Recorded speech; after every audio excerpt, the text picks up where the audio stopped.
Yo, what's up? Welcome inside the opening line kickoff, Thursday, September 5th, 2019. Benny, it is time to start tabulating the points. The drafts have come to an end for the most part. Now it's time to rack up the scores and see how we did.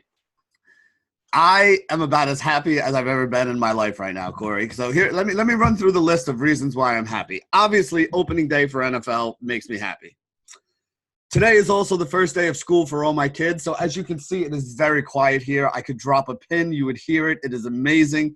First time in 10 years, I don't have a little one running around in the middle of the So that's awesome.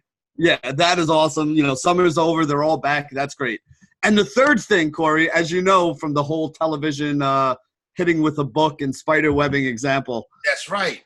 I got an email this morning that my new television is out for delivery and will be arriving today just in time for the opening of football. So I may have a little bit of work to do, putting the thing together and hanging it up on the wall. But tonight, when I sit down and put the kids to bed and I get in my nice chair and I put my feet up on it and I light up one of those things, I'm going to have a nice new television with no spider web in the middle to watch NFL football on. There you go. And that game gets kicked off tonight. Me and Benny will also be on the live stream over at Elite Fantasy. That's behind the paywall for everybody that wants to get down with some DFS tonight.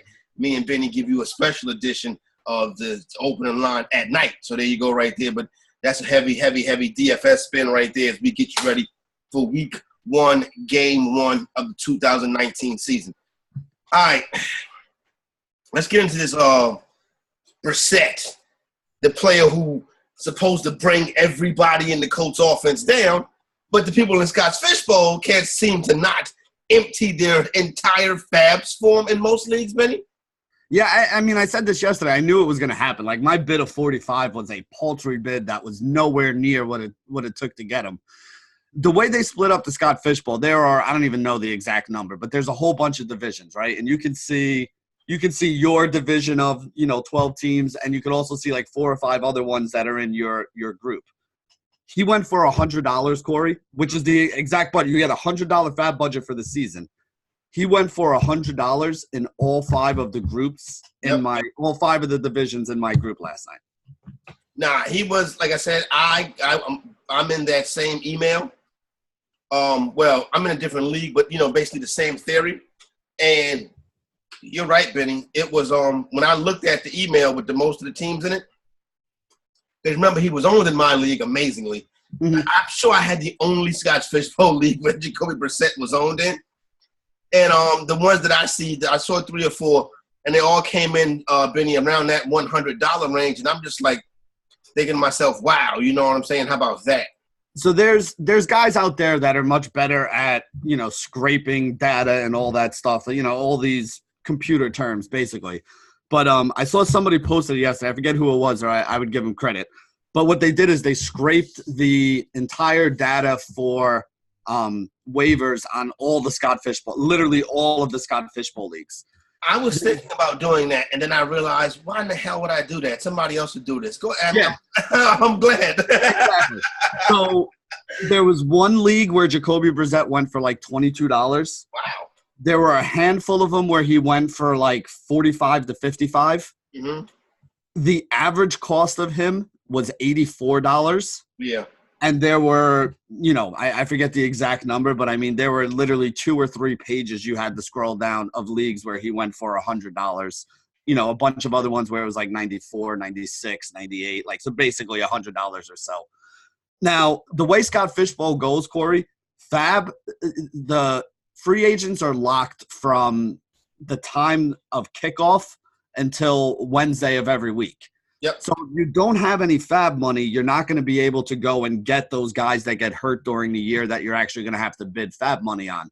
But you can, after Wednesday, you can still pick up guys up until the time that their game kicks off. So there is, like, just because people blew their $100 fab on Jacoby Brissett doesn't mean that they won't be able to make moves. So they can make the Sunday morning moves. Yeah, they're just going to be able – they're basically going to get the leftovers, right? Like, that's who – that for the rest of the season now you're not able to make any fab bids, so you're just taking leftovers, guys that basically cleared quote-unquote waivers, and are sitting in the player pool on Wednesday, Thursday, Friday, Saturday before the games kick off. Listen, I think McKinnon. I think old boy's a smart buy. You know what I'm saying? Mm-hmm. Obviously, I've already talked up Brissett. I'm a fan, especially in this format right here where you can start two quarterbacks, slam dunk Brissett in the two quarterback league. Yes. I've seen this done 3 times now. Brissett, last year was after week 1 with Phil Lindsay. Those big high bids, and of course, the godfather of them all, at least Benny to this point, is Julius Thomas. Julius Thomas comes out with that big game. I believe that was 7 years ago now. 3 touchdown game, opening day, 3 touchdowns. I was in Vegas for that. I was at the Roto Grinders party in Vegas. I was in Vegas for that too. I was across the way. I wasn't at the Roto Grinders party. By the time I got to the Roto Grinders party, it was already kind of winding down. I got to Vegas late. I think the game has already been the game. Remember that game started in a rain delay. Yeah. It's like my connection came through Denver. So I kind of got delayed with that rain delay. Finally got out to Vegas a little bit late, that one. But I was out there too. That was a hell of a game, hell of a good time. Shout out to all the boys out there in Vegas now. You know what I'm saying? That's getting it done with these last weekend of drafts, enjoying themselves, having a good time. The thing about the Vegas for week 1, Benny, like come Monday morning, I like to be bam, hit the ground running. When you're in Vegas, when you get back that Monday morning, you're not really hitting the ground running. You kind of like, what time is it? What's going on? I mean, honestly, the thing that sucks is because I've done it a couple times too for the first weekend of NFL season out in Vegas. I mean, it's cool that, there's a lot of people there. There's a lot of gambling going on. Everybody should do it once. Yeah, it's cool. The problem is, especially when you're doing content, like you said, if you're there, you're staying there Sunday to watch all the games. So you're either flying back at like midnight Sunday night or first thing Monday morning. Monday's basically shot. You know what I mean? Like I remember the last time I did it, I was trying to write an article, hungover as shit, sitting in a freaking airport waiting on my flight. And, it's not fun. Like it really isn't. So it puts you behind the 8 ball, especially when, like you said, when you're a content provider, it puts you behind the 8 ball. I was offered the opportunity to go this year. And I was like, I'd rather be the past couple years, and I've said that I'd rather be in New York for week 1 to hit the ground running and not have to worry about I've done it about 4 or 5 times, Benny. The Sunday night red eye is a pain in the ass because you get the JFK 6:15 Monday morning. That's not fun. The Saturday night red eye is a little bit better. But then that Saturday night, you're always like, damn, I'm leaving Saturday night. I want to watch the games here tomorrow. You know, you're in Vegas on a Saturday night. You don't want to leave to begin with. And then, like you said, you got to watch the games when you get home and you're already tired. I mean, it's just, like I said, here's the other thing too, Corey, is we don't need to go to Vegas to gamble anymore, right? Exactly. Not that we ever really did, but I mean, even legally now, like I'm basically going to sit here on Sunday with my phone and just be like, oh yeah, I want to take that spread. I want to take that spread. Like, so I don't need to go all the way out there. Now, again, I'm not going to argue if there's a chance to go to Vegas and I don't have anything going on, I'm going to take it. But it's not what it once was, because you can do all the things that you can do in Vegas now from the comfort of your own home. Buy marijuana, buy anything else too. that is the cool thing. They do, that is, I mean, like I said, Vegas does have its upside. There are things in Vegas that you can't get sitting at home in New Jersey, but it is what it is. All right, so. Oh, shit. I said, what was that? Let me run through some of this Scott Fishbowl right quick. Then I want to get into some stuff for the night's game. The Team USA play this morning?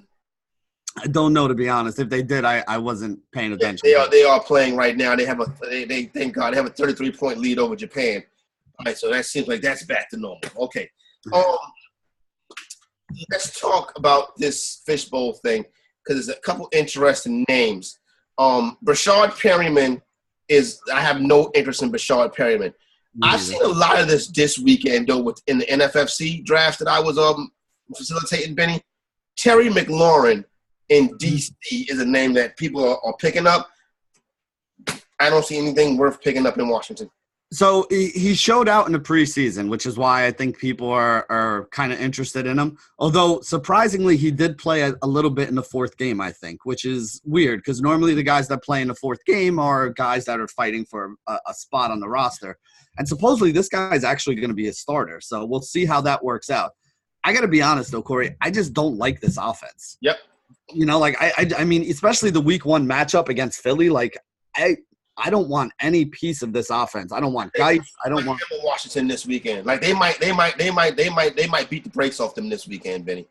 Oh, I'm expecting them to. I mean, I think under 10 points, it's ridiculous for the play the 9.5. Yeah, they're one of the teams that I've teased down. I've teased them down. Yeah, got them in the teaser too. I have them right now in one teaser that I teased down to 3.5. I'm praying, although I doubt it.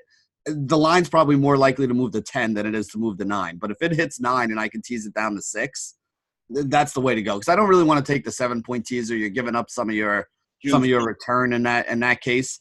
If it drops to 9, though, and you can tease it down to 3, they might be in every teaser I put in this week. Yeah, I like it a lot too, Benny. Adam Shaheen, the Chicago tight end, is the name that I'm seeing a lot of. What's the rub with him? I'm hearing that they think while Trey Burton's a little bit banged up, and even when Trey Burton comes back, we could see a lot of Shaheen this year. So Shaheen is like a mountain of a man. Like this is like a 6. He's like 6'8", 280. The guy's a monster, right? He's like Paul Bunyan. Yeah, pretty much. The thing about it is he's going to be a big red zone target for them because the guy's just so big that you can basically just throw jump balls to him and he's going to just box out. You know, it's like basketball, right? Like he's a power forward. He's going to box his man out. He's going to go up and get the rebound, which is, you know, just Mitch Trubisky just kind of lofting it up there and letting him go make a play. I think the reason why people are really high on him is because if Trey Burton's out, he's going to wind up playing like 70-80% of the snaps. Like that's the reason I think people are there. I mean, obviously, as a guy that size, he's bigger than some of the offensive linemen, so he's going to be a good blocker. He's going to be on the field all the time. I don't think you're going to get a lot of volume out of him, though. You know, like Trey Burton is a guy who they made sure they got 4 or 5 passes to each game. But even Trey Burton wasn't somebody who had like a ton of targets. Like that's the thing with the Chicago Bears team. You look at the target distribution from last year. It was like 4 targets for Taylor Gabriel. It was like 4 targets for Anthony Miller. Like the top targeted guy on the team was Allen Robinson, and he was still under 7 targets. So it's like they have 5 or 6 guys that are all going to get 5 or 6 targets, and that's how they're going to wind up getting to the 25, 30 passes that Mitch Trubisky throws every game. I'm glad you mentioned that because I do want to come back to that, Benny, a little bit later on. DJ Shark is a name that is going off of waiver wires too, Benny. Yeah, nobody picked him up at during the drafts, and we know. I mean, Dede Westbrook's the number 1. He's going to be working out of the slot. But guys like Shark and Chris Connolly, especially with Marquise Lee still kind of being banged up and not 100%, those are going to be the guys that start on the outside. So that's why they have some value there, especially this week too, again, in that game against Kansas City. Because, I mean, listen, Kansas City is going to put up a lot of points. That's what they do. That's what they did last year too. But because they put up a lot of points, teams are kind of forced to throw against them. So especially in week 1, you got to expect that, you know, guys like DJ Shark, Chris Connolly, Dede Westbrook, and even Nick Foles throwing them the ball are in for one of their higher volume games of the season here. So, again, Shark is the number 2 receiver after Dede Westbrook on that team. He's going to get a lot of snaps. He's going to be on the field a lot. I don't know how many targets he's going to have, but if you were playing in Scott Fishbowl where you got 12 or 13 teams that all probably have a minimum of 6 to 10 wide receivers on their roster right now, you know, you're talking about 120, 130 wide receivers that are, you know, you're basically picking up guys like 120 to 130 right now in free agency. So if a guy like Shark was available, he's somebody that, you know, probably should be on a team. Cats like Taylor Gabriel, Willie Snead, Keyshawn Johnson, Vernon Davis, the Agumbawale in Tampa. Yep. Like I said, Adam Shaheen, Dontrell Hilliard, you know what I'm saying? Some handcuff guys, stuff like that. All the big names to go check out on free agency in week 1. I don't want to talk about free agency in week 1 no more, Benny. Benny, I think I got a guy that should be in at least 1 or 2. I might stick my foot back into some DFS football this weekend. It's been a little while. Mm-hmm. Got a guy, Benny. That's a forgotten man that nobody's thinking about. He's going to be underowned, and he has a good opportunity. All right, lay it on me. Last year this time, Dion Lewis was being drafted as running back 29. He finished, Benny, 2018 as running back 28. He actually outperformed his value, his draft stock last year. He comes into this season perfectly healthy, Benny. Mm-hmm. He was going off the board as RB 59. He caught 60 passes last year, Benny. Why is everybody off of Dion Lewis, number one. And number two, the suspension of Taylor Lewan. Now you got that Titans O-line going up against a Browns D-line that's a strength. And my thing is, how do you neutralize that? Check, baby, 1-2. And I think Dion Lewis could catch 6-7 passes on Sunday afternoon, Benny. Yeah, he could be on your waiver wire right now. You're absolutely right. I mean, let's go through the whole thing here. So the reason why people were so down on Dion Lewis, let's start there.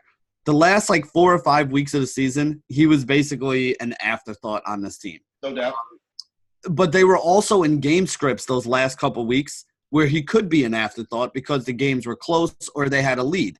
We saw some ridiculous numbers of carries. I want to say it was the Giants game maybe that Tennessee played where Derrick Henry had 25 carries. Yeah.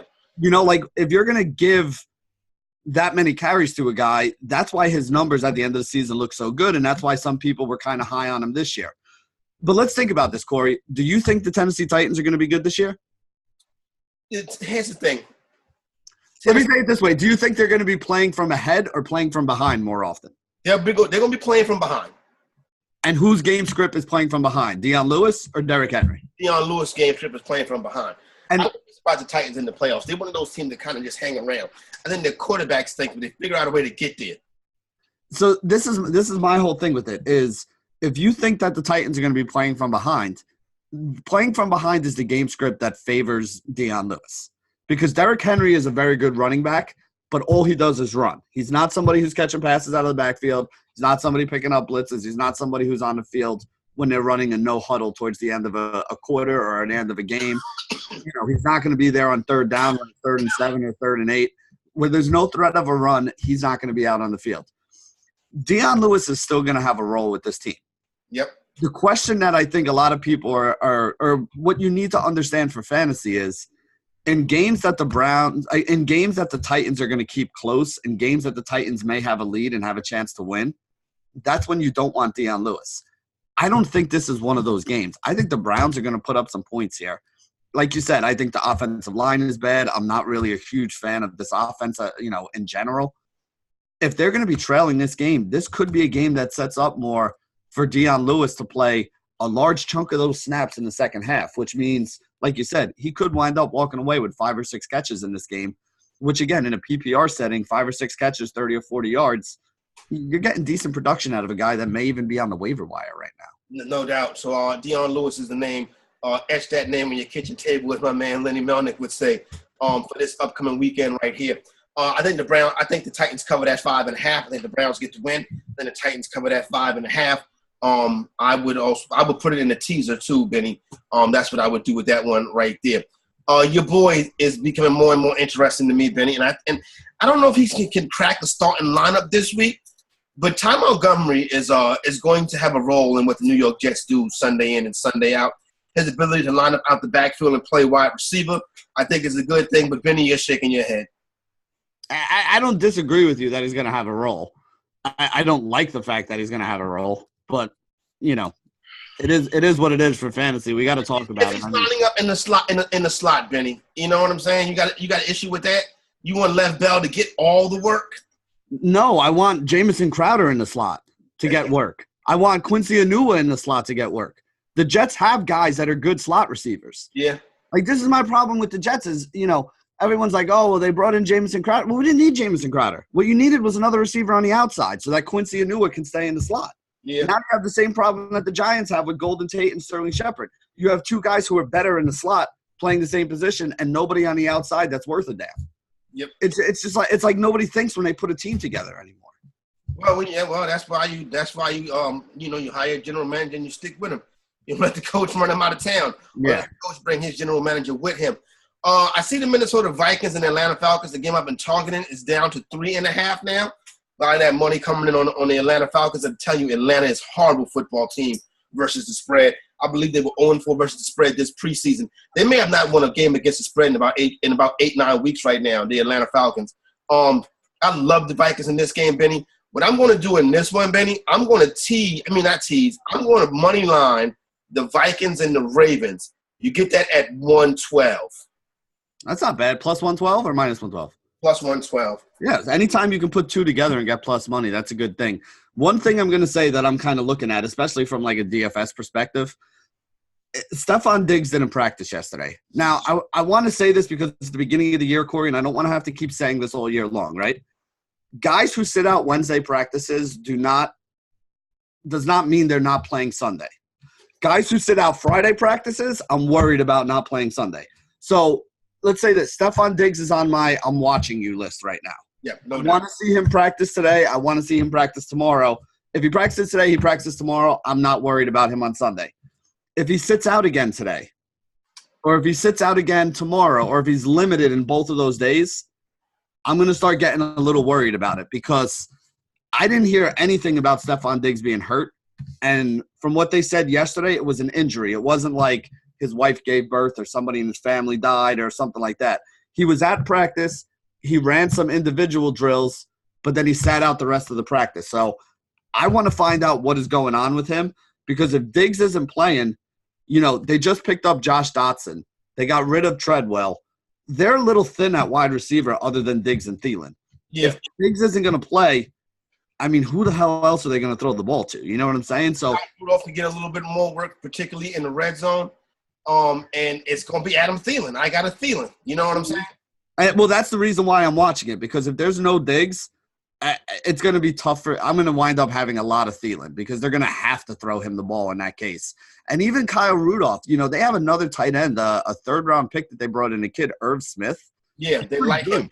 Yeah, and they've been running a lot of, they've been talking about running a lot more of a, kind of 12 formation with the two tight ends and one running back there. So he may be a guy who winds up getting a little more too. Now, again, if Stephon Diggs plays, I still like Diggs and Thielen. Those are two guys that I'm going to have exposure to, along with Kirk Cousins and Dalvin Cook in this matchup. This is a good game to kind of target for DFS, and we'll talk about that tonight when we do the DFS thing. But definitely keep that in mind. When you see guys sitting out Wednesday, it's concerning. You want to keep an eye on them, but Wednesday isn't really the big deal. Like by the middle of the season, Tom Brady's never going to practice on a Wednesday. Julio Jones is probably going to sit out every Wednesday. A lot of the older players and a lot of the big-time players, they just take Wednesday off as like an extra rest day. Thursday and Friday is really – when you see guys sitting out Thursday and Friday, that's when you really got to get concerned for the week. Wednesday is about the film room. Now, I ain't supposed to do this, you know what I'm saying? But the beat writer survey, I did the beat writer survey yesterday. And okay. I'm going to go through a couple things right quick. Don't tell nobody this between us. It'll be published later on today. Keyshawn Johnson for the Cardinals. Keep an eye on that name. Okay.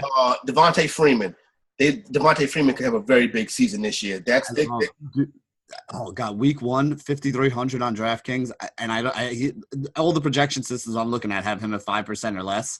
Listen, when Tevin Coleman wasn't in the lineup a couple years ago, they fed Devontae Freeman 20, 25 touches a game, and he showed out. So at 5,300, he's a good GPP play this week. Devontae Freeman is a player that the Falcons are going to lean on this season. Julio Jones. It's not in Julio Jones' nature to do this, but the Atlanta Falcons promised him a contract before week 1. And he showed up and he came to camp and he was there for every practice. That contract has not hit Julio Jones' inbox yet. He is not the kind of person to miss a game because of it, but trust me, there's a 1% chance that Julio Jones could sit out on Sunday to kind of send a message because the organization did not keep their word. But he is definitely looking for a new deal. The Ravens depth chart. Gus Edwards is the starting. Gus Edwards is the second running back. But go ahead, Benny. Go ahead. I kind of went off on this on Twitter yesterday, so I'm going to say this another thing. All right, so I don't know if you've ever been to like an NFL team's home base and all that stuff, right? There are a whole bunch of people sitting at cubicles, just like a lot of people now are sitting at their jobs, sitting at cubicles, whatever. That's the way it is. You know whose job it is to put out that depth chart? Some freaking intern working in the marketing department who sends it out there as a PR thing. You know what he does? He just goes online and goes, oh, crap, I was supposed to send this out to all the newspapers today, so let me get this into the league office. And he just goes and basically downloads like whatever random thing he finds on like Yahoo website or something like that. the depth charts that have been thrown out there are not the depth charts. Trust your eyes, right? This is what I tweeted out yesterday. Trust your eyes in what you saw in the preseason more than you trust some random intern who's making $7 an hour, and is probably banging the GM or something, and that's why she or he got the job. Like, don't put a lot of stock into this. I mean, they have Matt Breida listed as the number one running back. Kiki Kuti is listed as a starting receiver. Michael Crabtree right now is listed as a starting receiver for Arizona. Like, there are so many things that we know are not the case that show up on this piece of paper. This is some BS piece of paper that they have to send into the league because the league says they have to. This is not the coaches sitting down and telling you this is how these guys are going to be used. That's what you get from watching the games and watching the preseason and reading all the beat writer stuff. So don't make too big a deal out of these random things that pop up because it's very often they are wrong. And this has happened year after year after year. That's a stale old piece of paper that is probably 3 months old that doesn't take into account all the new information we've had since then. What was told to me also, everything that you said is true. Yeah. And I was also told, though, if you drafted Hill thinking he's going to be a feature back immediately, you need to probably throw a little bit you probably need to lower your expectations. Mm-hmm. Let's see what else I got for you. Eddie Pinheiro is a kicker that I think is going to come into play tonight. Okay. I'm betting the Bears in the over tonight. Right. The main reason why I'm going to the over is because I think the game is going to go to overtime. I think the Bears are going to miss a kick late in this game, and I think this game goes to overtime. You know what's funny? DraftKings Sportsbook right now is offering, if you make a $20 bet on, at least a $20 bet, I think it is, on the Packers, you get $20 in free bets for every missed field goal that the Chicago Bears have. So basically, if you bet $20 in the Packers and the Bears miss a field goal, worst case scenario, you break even. And if the Packers win, you make, $25, $30 because they're the underdog. And you also get a free $20 bet. So I'm probably going to throw $20 on it just so I can have it there. And I'm going to be rooting for missed field goals. So I hope you're right. Taylor Gabriel and Adam Shaheen are names to keep an eye on. Giovanni Bernard. You can see more Giovanni Bernard this year than we've seen in the past couple of years. But don't worry about that, Joe Mixon, guys. It's still your group. Andy Dalton could have a big year this year. I think Andy Dalton and Giovanni Bernard both are in line for a big year for the same reason. Is I think they're going to be playing from behind a lot. Yes. And Giovanni Bernard is more of the receiving third down kind of back guy.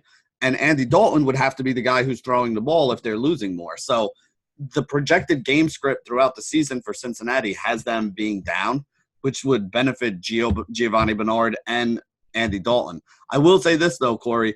As much as I think that's going to be the case for the season, I'm not messing with it in week 1 against Seattle at Seattle. No, I agree with you. It's not nothing that's nowhere near my radar. Gerald Everett could be a pickup at some point this season. Cooper Kupp is fully healthy and ready to go. Kyle Rudolph could see more red zone work, but it's hard to envision him topping either of those numbers from last season again, especially now that second-round pick Irv Smith Jr. could eat into some of Rudolph's targets. So you mentioned it, Benny, and there goes your thing right there. Yep. Let's see, what else do we have?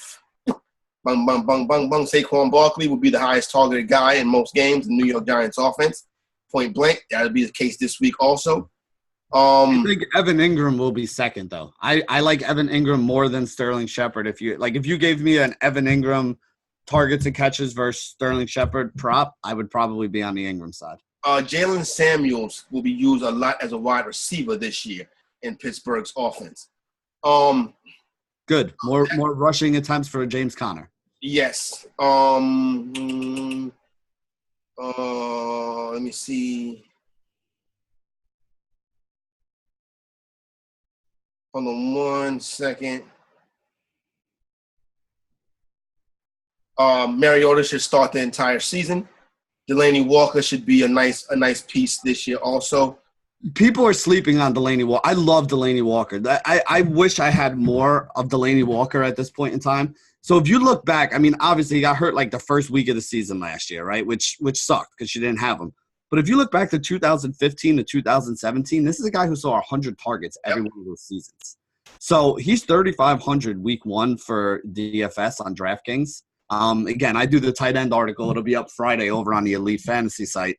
You bet your ass that Delaney Walker is going to be one of those under-the-radar cheap options that's going to make it into my article. I have a feeling that he could put up a 5 or 6 catch game, 40, 50 yards, hopefully get in the end zone. But even if he doesn't get in the end zone, 3,500, if you're going to get me 9 or 10 fantasy points, I'm good with that. Benny, what do you think about the 49ers depth chart at wide receiver?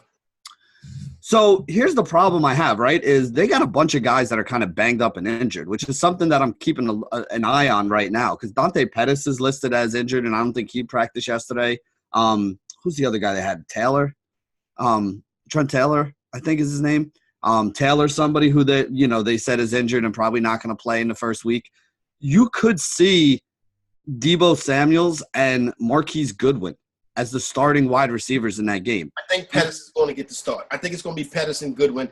I think Deebo is going to be on the bench to start the season. I think so too, but I'm saying we got to make sure that Pettis is going to be in the lineup. Yeah. Either way, though, that's a hell of a matchup. I mean, they're going up against Tampa Bay, who's got 2 of the worst corners in the league statistically, according to, PFF and any other rankings that you look at last year. I really think that San Francisco is a sneaky place to look in week one. Like my main lineup right now, Corey, that I'm putting in some of these single entry tournaments is actually a Jimmy G, Kittle, Marquise Goodwin stack with, somebody on the other side for Tampa Bay. I think I have Mike Evans right now, but I'm deciding whether I want to use Evans or Goodwin there. And they're all so cheap that you can go and get a Saquon Barkley or a Christian McCaffrey, and spend up for, 6 or 7K running backs to put in there with them, which is a pretty nice roster construction. So don't sleep on the San Francisco 49ers offense in week one. I have a feeling that they're going to put up a big number this week. That's a good feeling right there. This Panther line hovered around 3. Now this morning it drops to plus 2.5. I like the Panthers.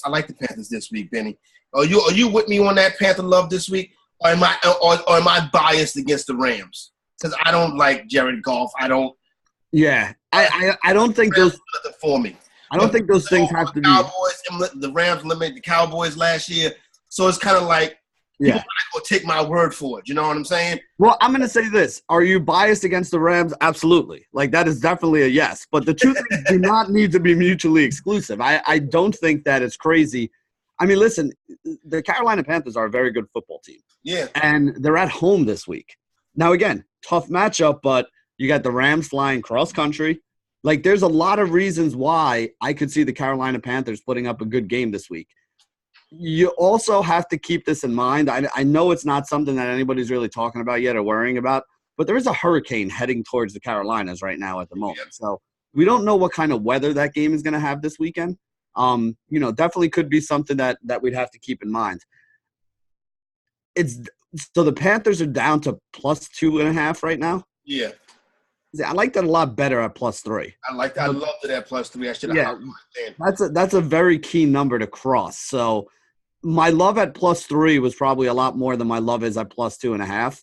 But I don't think you're crazy. I will say this though, Corey. I would rather take the Panthers money line. Yes, that's what I was going to say. I'm not going to fool with that. I'm going to money line it. It might be in a teaser, but it'll be a money line bet also.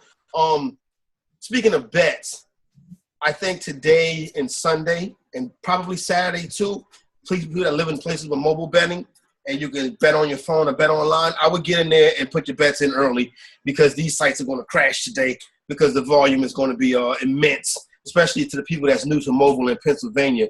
The FanDuel Sportsbook will crash. Benny, is there any bet on the Jets and the Bills? Whenever I see Jets Bills or Jets Dolphins or Bills Dolphins, I'm like, I'm not fucking with that shit. You know what I'm saying? I hate betting AFC East games. Yeah, I don't have any at the moment, but I would say this: if you're gonna bet at all on this game, the thing that I would be looking at would be a John Brown touchdown. Okay. I can dig that. Because I do think that that's the way that Buffalo winds up scoring. I think that The Jets cornerbacks right now, I mean, they're banged up and they're not very good to begin with. That's one of the weakest parts of this team. The Jets basically are the anti-analytics team, right? Like most teams would say, you build by having strength at corner so that teams can't pass, and you build by going and getting like outside rushers so that you can put pressure on the quarterback. All the Jets' strength on defense is up the middle. Their best players are the inside linebackers. Their best players are the inside D linemen. And their best players are their safeties. So the Jets did the complete opposite of what successful teams do. We built through the middle instead of building from the edges. You know what I mean? So I really think that teams are going to be attacking the Jets on the outside all season long. And John Brown is an absolute burner. Allen's got a big arm. They're going to hook up for at least one deep touchdown in this game. We talked about Vernon Davis being a pickup in a sneaky play this week. Cincinnati, Seattle's number has come down to 9.5. And that's for some odd reason I'm not willing to touch that game. The Colts number has come down to 6.5 from 7.5. That's a money line for me right there. And I'll have it in the teaser just to be careful. So we have kind of, holding steady as we get ready to go into week one. Interesting things for tonight, Benny, to score a touchdown. Where's it at? Adam Shaheen, Marquez Valdez-Scantling, and Geronimo Allison are all plus 300. That's not bad. Well, Shaheen is plus 375, and again, he's the red zone target. My favorite of these three guys is Geronimo Allison, and the reason for it is if Allison's going to be lining up in the slot, he's going to have the easiest matchup because Buster Skrine, former New York Jet, sucks. And again, I mean, I'll quantify it for you when I say he sucks. It's not just because I don't like him. This is a guy who there were 74 passes thrown his way last year, I think. Wide receivers had a 75% completion rate on those passes, which means basically about 54 or 55 of the 75 passes thrown his way they wound up catching. The average yards per catch was like 11. It was double digits. It was over 10. The yards after catch was 6 because he can't fucking tackle, which is one of the reasons I hated him when he was on the Jets. Buster Skrine absolutely sucks. So the place that you're going to be able to pick on the Chicago Bears is actually inside in the slot. Is going to be the easiest way for them to pick on him, which is going to be where Geronimo Allison is. So on the Packers side, if I was going to take a wide receiver to score a touchdown, now again, I love Devontae Adams. There's a good chance he's going to score a touchdown, but him scoring a touchdown is like minus 110 right now. The other day when I betted it was plus 130, so I do have it at plus 130 already. Geronimo Allison right now, though, is plus 300. So you bet 25, you get back a $100 bill if you're right on that. Adam Shaheen is plus 375. Like we said, if Trey Burton doesn't play, this is a 6'9" mountain of a man who is a great red zone target and has a good chance to catch a touchdown. So at plus 375, I like Shaheen. Here's an interesting note, though, Corey. Do you know the last time Aaron Rodgers threw a touchdown pass in Chicago, Barack Obama was still president? That's wild. 2015, last time. Those were the good old days, Benny. Those were the good old days. I like Tariq Cohen to score a touchdown tonight. FanDuel's only giving that to you at 175. I'm with Benny on the Adam Shaheen play. I also think I wouldn't be surprised if Mitch Trubisky ran a touchdown in tonight. He's at plus 380. We'll have me and Benny will have some more picks for this game in the Elite Sports Betting Package. You can go check that out once you sign up for your subscription for this upcoming season. And don't forget, tonight we got the live stream. We'll be going down at Elite Fantasy, really breaking this whole thing down and getting everybody ready to go down the stretch. Big piece of chicken, Benny, goes to us because we made it to kickoff. Yeah, I'm going to actually give my big piece of chicken to Buffalo Wild Wings, who gives us a lot of big pieces of chicken. I don't know if you saw the story this morning, but Buffalo Wild Wings and MGM actually made a deal where MGM is going to be offering like some odds boost and stuff like that for people that are live inside of Buffalo Wild Wings watching the games. They're rolling it out first off in New Jersey. It's going to be the first place that they roll it out. But basically the ultimate goal of this, and this is something that I have said for the longest time. I mean, I have friends who are, venture capital guys and guys who have started like DFS type companies.